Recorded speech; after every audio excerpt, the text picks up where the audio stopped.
Hello everyone and welcome to this video, which is in our Great Engine opening series and also in our Crazy Leela series. I'm Grandmaster Matthew Sadler, and in this new series of videos we're going to be taking a look at even more ideas that Leela comes up with when you activate the WDL contempt feature and set the contempt nice and high. If you're not sure what that is, do take a look at my blog, matthewsadler.me.uk, and also the previous series of about 10 or 11 videos where I examined some of those ideas. The point is, though, it's an absolutely inexhaustible supply, and yeah, there's so many good things, so many interesting things, and well, got loads of great stuff to show you. The approach I took here was slightly different to the previous series of videos. In the previous series of videos I played games against Leela. Here I've been playing lots and lots of games on Lichess at 3 minutes and no increment, and well, trying to terrorize my opponents, and well, I've had some pretty good results. I've had some amazing games and I've had lots of fun, and I guess that's what it's all about. Very interesting to see the ideas that Leela suggests. I mean, obviously there's been a lot of crazy G4 lines, but it really is a mixture. In this particular video we're going to be having a look at a Leela idea that was suggested against the A6 Slav, that's quite popular at Blitz.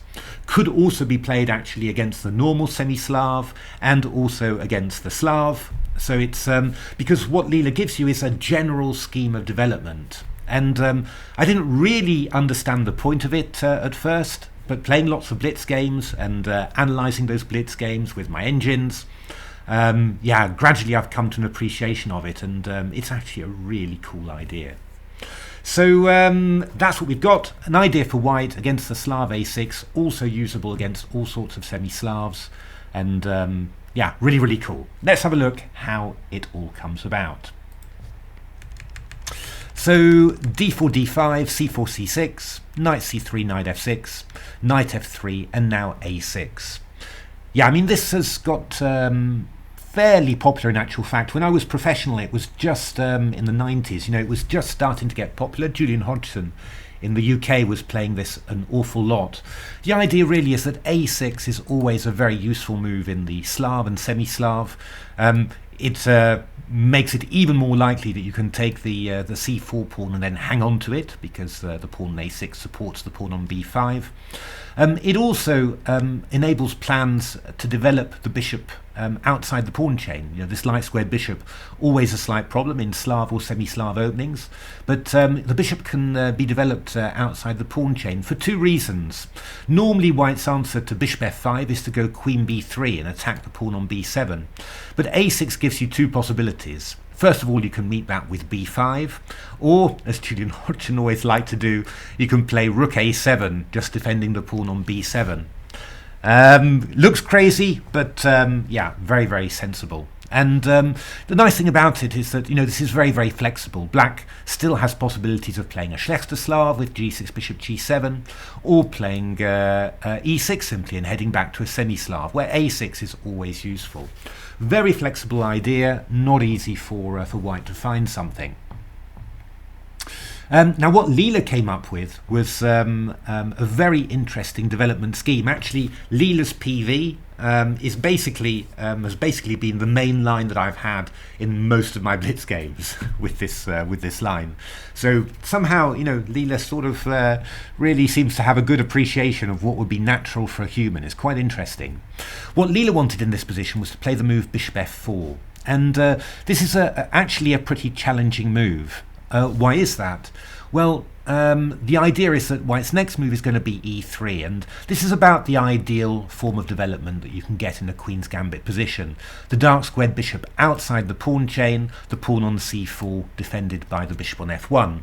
But black has that window of opportunity where you can say, okay, white's put the dark squared bishop outside the pawn chain, but I can take on c4 and actually hold on to the pawn. I mean, this move a6 is going to help me you know, play b5 and secure that pawn on c4. So is this actually a pawn sacrifice? Well, you're dead right. This is Leela, Crazy Leela. It absolutely is. e4 from Leela, and now b5. So I mean, this is a pretty typical scenario in Slav, semi-Slav systems. You know, white sacrifices the c4 pawn, black plays b5 to protect it, consolidate that extra pawn. And it looks a little bit scary, right? I mean, that's a big queenside majority. Also, it's taking away some squares from white. You know, d3 is taken away from the light squared bishop. It can also become an outpost, you know, for a black knight. Black's also got the idea of b4 to drive the knight away from the protection of e4, although you've always got to watch out with those because you know, b4 really does weaken black's queenside structure, and there's a lot of you know, weak dark squares around there as well, so that's always a double-edged one. But of course, you know, black's main idea is to play the move c6 to c5, trade off the c-pawn for the d-pawn, and then you just got a massive, you know, queenside space advantage, extra pawn, everything good. So, okay, well, what's white's compensation? I mean, first of all, you've got this double pawn centre, of course, for white, you know, which gives white a space advantage and also gives white, you know, a choice of d5 or e5 breaks, you know, and black doesn't really have that. That e5 move also will drive a knight away from, you know, a very good defensive position on the king side. And, well, typically you would think that black's king will be going to the king side because queen side's a little bit airy. It's not, you know, not impossible, but king side is most likely.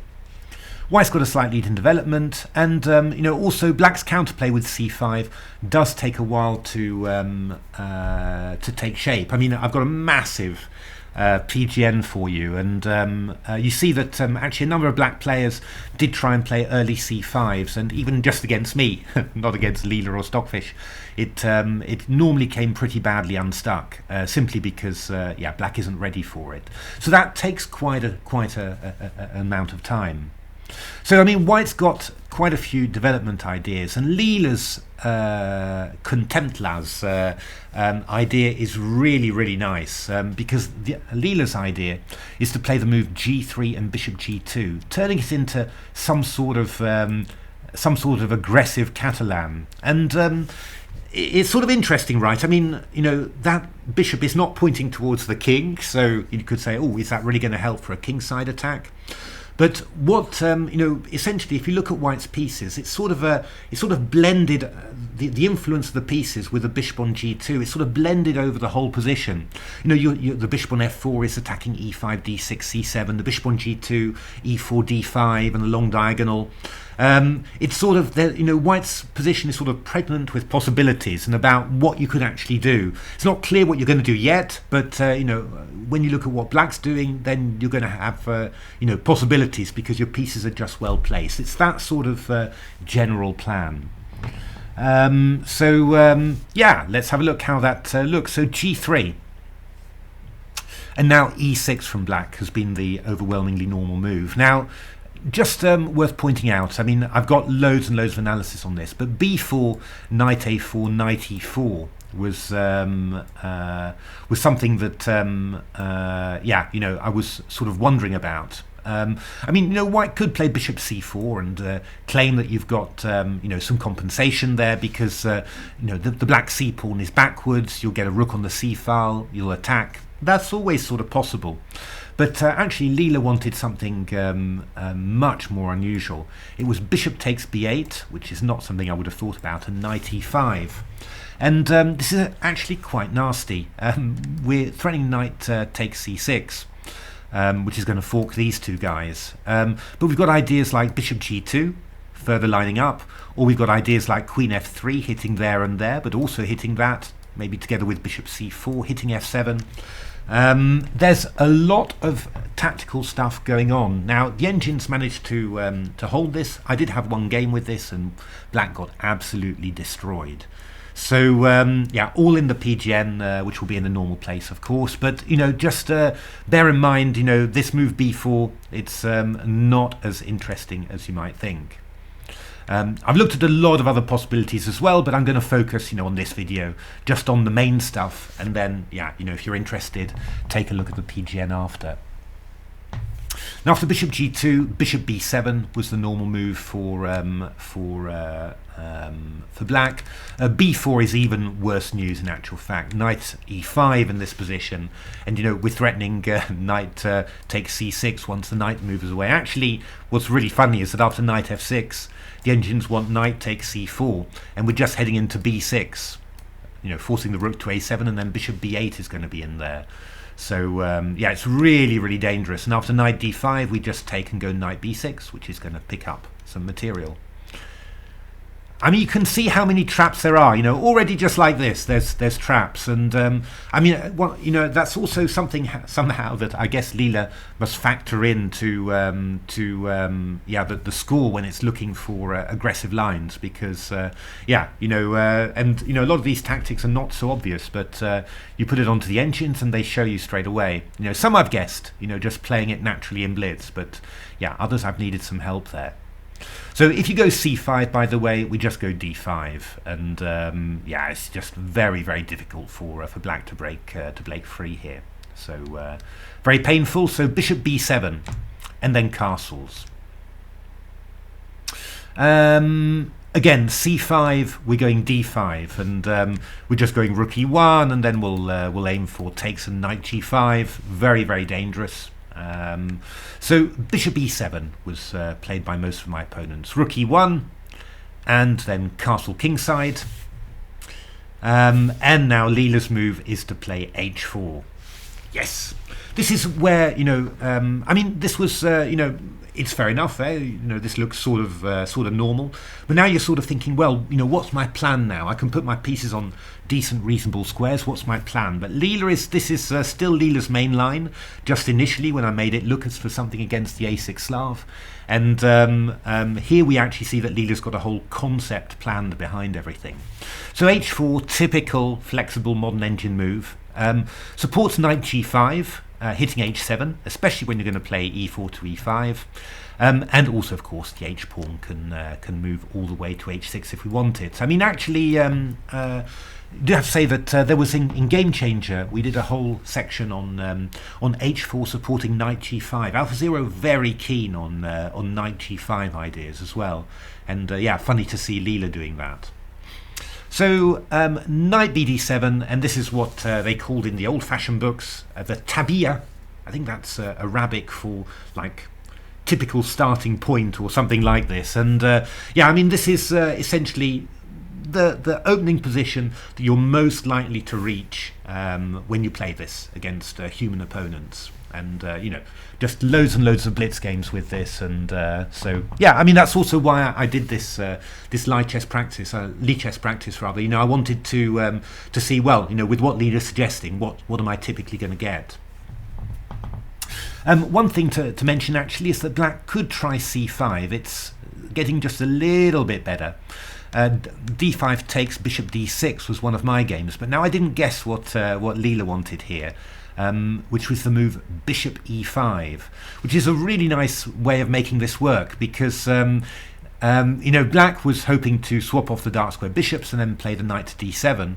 Well, you can't play knight d7 because the tension's still there, and if you go bishop e5, then knight e5 is going to be very powerful. We're aiming for knight c6, for example.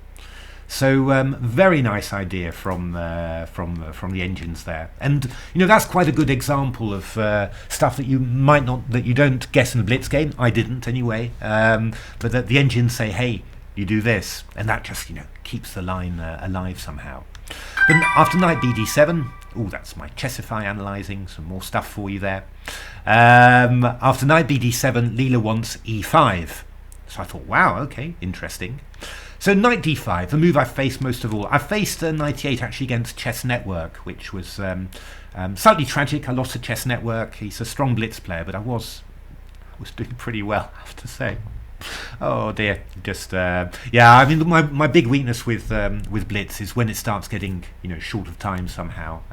I'm not very quick in any case motorically, and yeah, I've developed a slight tendency to panic a little bit when I'm very short of time. So I didn't used to be that, but I'm getting a bit old. So yeah, not always the best, but yeah, knight 8 is possible. It's not silly, but it's knight d5 is by far the most natural move.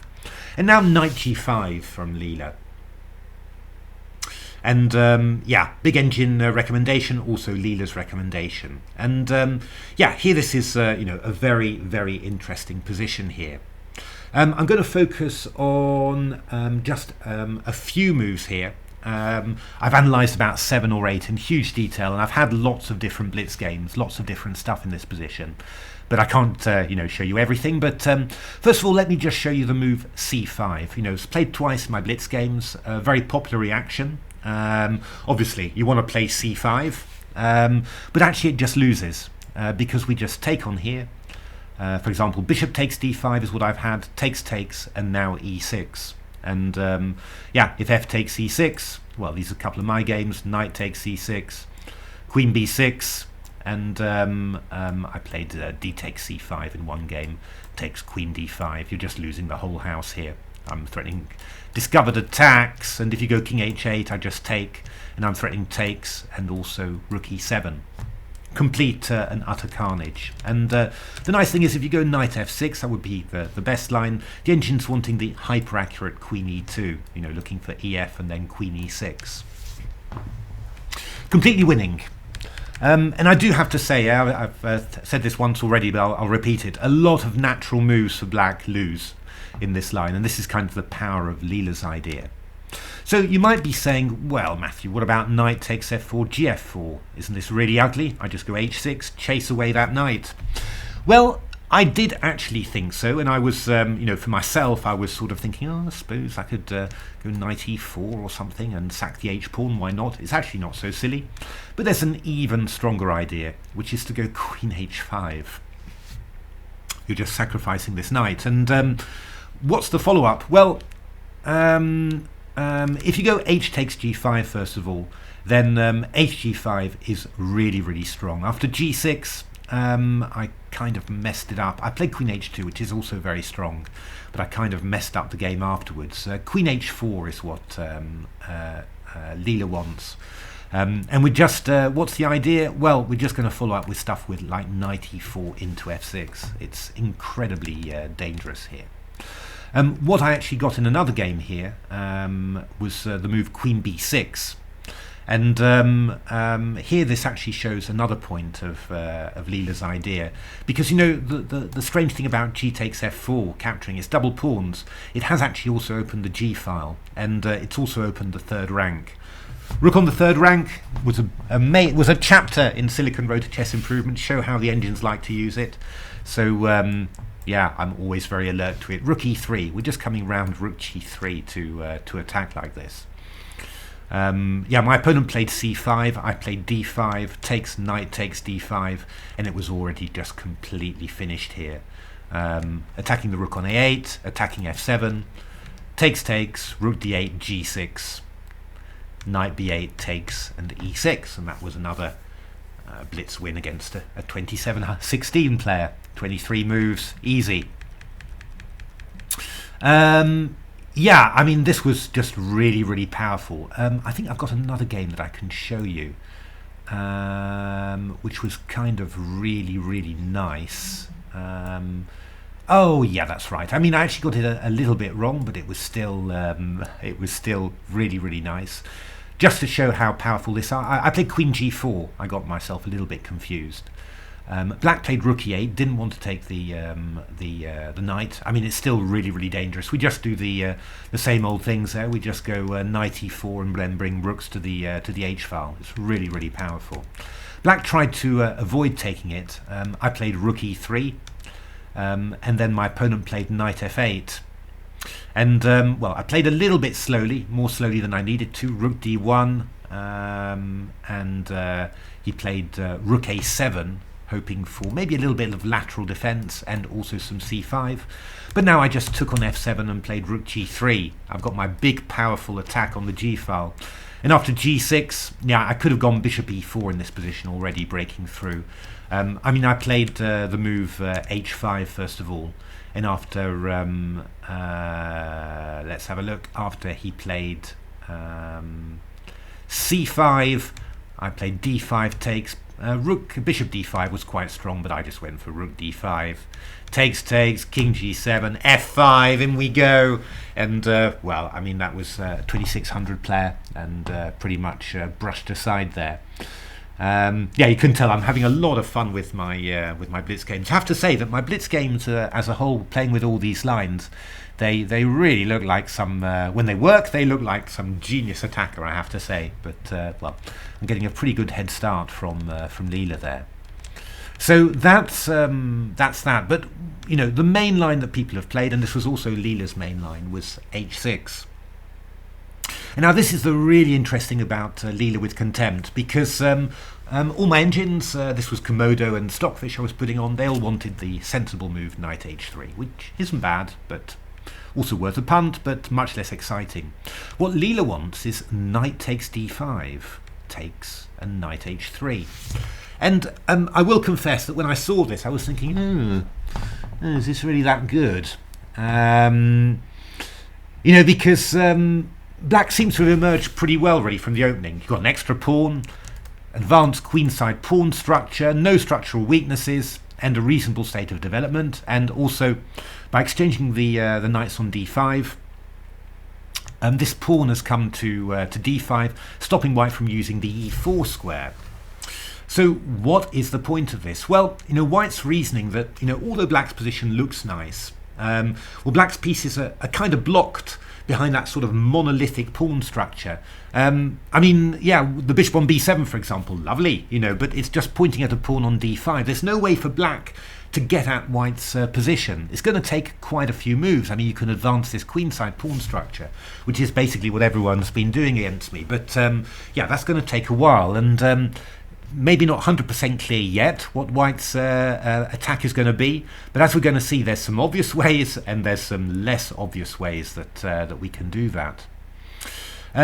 It's also quite interesting because, you know, what you're noticing is that people during the blitz games, they're spending quite a bit of time when I take on d5, and I get the feeling that they're kind of shocked about it, and they're sort of thinking, oh God, you know, should I've avoided this? This is what he's aiming for. You know, he's taken no time on the clock at all. So, you know, should I have done it? Oh, have I missed a trick there somehow? You know, and so, you know, obviously I guess Leela doesn't know that, but there is some sort of psychological trick to it somehow as well, that, you know, black's sort of thinking, oh, you know, have I allowed something I shouldn't have done?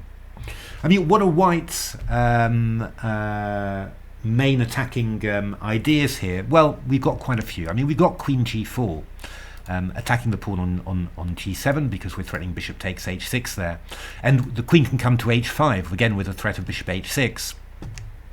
We've also got this interesting idea, bishop e3, knight f4 to h5. We've got an idea of playing g4 to g5 just to open up the g file like that, and well, if we do that, then we can move the rook over e3 to g3. We can also play a move like queen e2 to e3 to threaten bishop h6. And then we've got one more idea, which is actually linked to the queen side, which is very unexpected and incredibly powerful. So let me just show you a few lines and show you what's happening. So let me show you f5 first of all. I've had this sort of thing, I think, once or twice. I mean, e takes f6, rook f6 and g4, I think, was what I did you know, in the game, and that turned out pretty well. That turned out to be quite difficult for black to deal with, but actually what the engine wants after f5 is just to play king h2, and after rook f7 just to go rook g1 and then to go g4. Which is also pretty powerful. I mean, you know, you're opening up lines, and this bishop will move away, and then the knight will start hitting all these light squares. It's pretty dangerous. Once you get rid of the f5 pawn, this bishop can get active as well. So yeah, actually a pretty powerful idea, and yeah, both Stockfish and Dragon really like that. Now, the main idea that black players have played, and you can understand why, is to play b4. You know, black players, I think, really feel that they need to start getting their queenside counterplay moving and distracting white. So what can you do? You know, you've got a lot of different ways of doing this. What I am going to show you, let me just have a check. I've got my notes down there, but I'm just wondering. Yeah, okay, we'll go for it. B3. B3. What on earth is the point of B3? Obviously one idea, and that's something that one of my opponents missed, a strong player as well, is that I'm threatening to go b takes c4, and there's the pin on the pawn on d5. So what does black do here? Well, rook c8 is quite natural. And now play the move queen g4, hitting the pawn on g7, king g8, threatening bishop h6, king h8. Now I can do a few different moves here. But I played the move rook ad1. The nice thing about it is that there's lots of different ways of doing this. The engine was looking at queen h5, king h7, and then moves like bishop e3, for example. You'll see why we're doing that. I just played the move rook ad1, I'm actually protecting the pawn on d4. Why am I protecting the pawn on d4? My plan in actual fact is to play not c takes b3, that was played against me, b takes c4. You can't play d takes c4 because the bishop takes b7, so you go rook c4, and then what you notice is that the d3 square has been freed for my light squared bishop. That's been the point of that maneuver. So I play the move then bishop f1, and my d4 pawn's protected, you can't play rook d4, and my bishop's attacking the rook, and I'm heading over to d3. And once I've got a bishop on d3, this is very, very serious, because all these queen h5, bishop h6 ideas are going to end up as mate. I mean, we get knight g5 ideas as well. And of course, having a bishop on the long diagonal, it makes a real value of that pawn on e5, which chased away a knight on d7, a knight from f6. So it's a really powerful idea. Now, my opponent didn't really quite cotton on to this. He played the move c takes b3, looking for counterplay, a takes b3, and rook c3. So, sort of looks decent, but I played the move rook e3. This is one of my blitz games, just showing you this so you can see what's happening. I like this one very much. I had the feeling that I'd really got a grip of all my ideas. So rook e3, rook on the third, once again, Silicon Road to Chess Improvement theme. So black plays a5 here. And I think that black was sort of thinking, no problem here, I'm coping. So I played the move queen h5 here, just teasing about bishop takes h6. So black played the move king h7 here, and now the move bishop f1. And I think this is where the panic really struck for black. Suddenly realised that rook e3 and bishop d3 check is coming in, and then we're going to have bishop h6s and knight g5.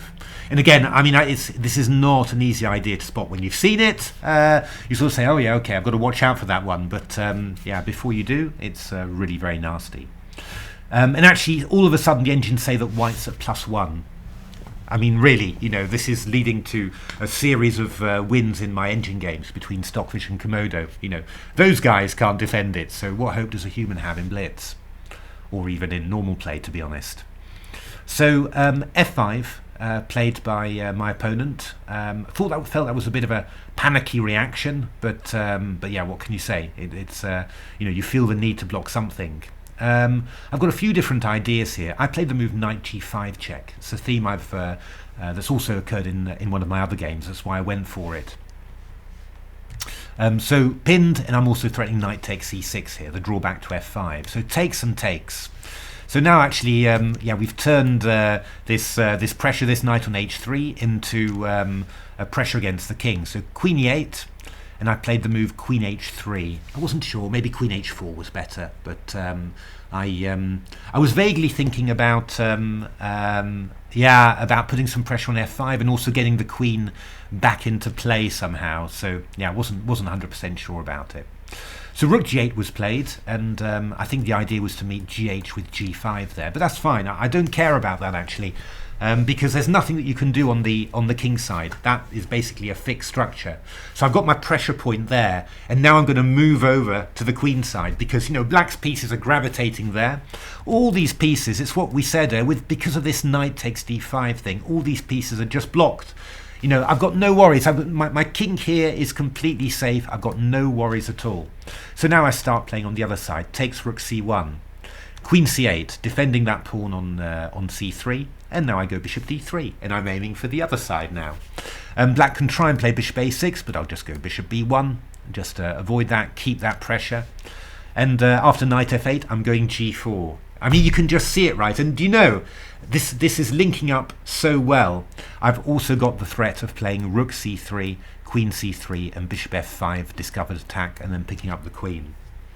It's and this is, you know, this is the amazing thing about this Leela concept and what the engines actually show you, because this b3 idea had not occurred to me at all. I had a few of the ideas for the kingside attack, but you could link up the queenside as well, sort of absorb that black, you know, counterplay, that desire that the black players have to at least create something to distract white from his kingside attack. From you know, can be a slow build up, but yeah, remember AlphaZero, Game Changer, you know, Python Squeeze, all those games. Yeah, that slow build up can be really, really dangerous. So but you're just absorbing that, playing into that, and just exploiting some holes. So yeah, black knight g6, tried to get free, but I just went bishop f4. I'm threatening rook c3 again. Rook f8, I could do that, but I just went bishop e3 because I'm just going to come with queen h5 now and attack this guy. I don't need to do anything clever at all. And rook c3. Queen f7, and again, loads of moves, but f4 I liked very much, just threatening f5. And black resigned in this position. So I mean, that is this system in a nutshell. Now there's an absolutely massive PGN with masses of engine games, loads of my games as well in there, so you can you know, you can see the success rate really. Yeah, it's simply a beautiful idea, I think. I love this idea. I mean, this whole attacking scheme, basically, you know, from Leela, just given to you, you know, from move 4 onwards. And it turns out that it's something that's incredibly natural for human players to play, and something that I'm getting, you know, game after game after game. But then, you know, that extra little genius somehow, you know, this the idea of linking up the queen side and, you know, digging, punching a few holes in the black queen side as black's queen side advances, in order to get some attacking play. The bishop being able to come to the h7 diagonal, and of course, you know, woven into all that stuff like, you know, this incredible piece sacrifice, and you know, the idea of transferring you know, the rook over to the g5 simply, you know, really feels like Leela's really appreciated all of the dynamic possibilities. And yeah, you know, as I said, I'm a good attacking player. I'm quite inventive when it comes to attacking ideas. I mean, I found a reasonable number of them just through Blitz and just, you know, going for it basically in Blitz. But yeah, there's a number of those key ideas that yeah, simply I didn't spot, and that's the brilliant thing about having Leela there. You know, a 3600 engine on fire, pumped up to the eyeballs, and you know, showing you all the little facets of its plan that you'd never spot normally. So yeah, I mean, do take a look at that. As I said, I've been scoring very, very heavily with this line, and having a huge amount of fun as well, which I think is even more important. And so yeah, you know, do take a look at that one, and you know, do stay tuned for subsequent videos, because I've got a lot of ideas, really nice ideas. Some like this, some using crazy G4s, and others just little, you know, based along little tactical nuances as well in well-known lines. So do stay tuned for that. But yeah, you know, if you like the video, why not give a like, subscribe, take a look at my new books, full of useful information that'll give you, I think, you know, even more insight and understanding about how engines play. But otherwise, you know, thanks very much for watching, and hope to see you at the next videos. Thanks for watching.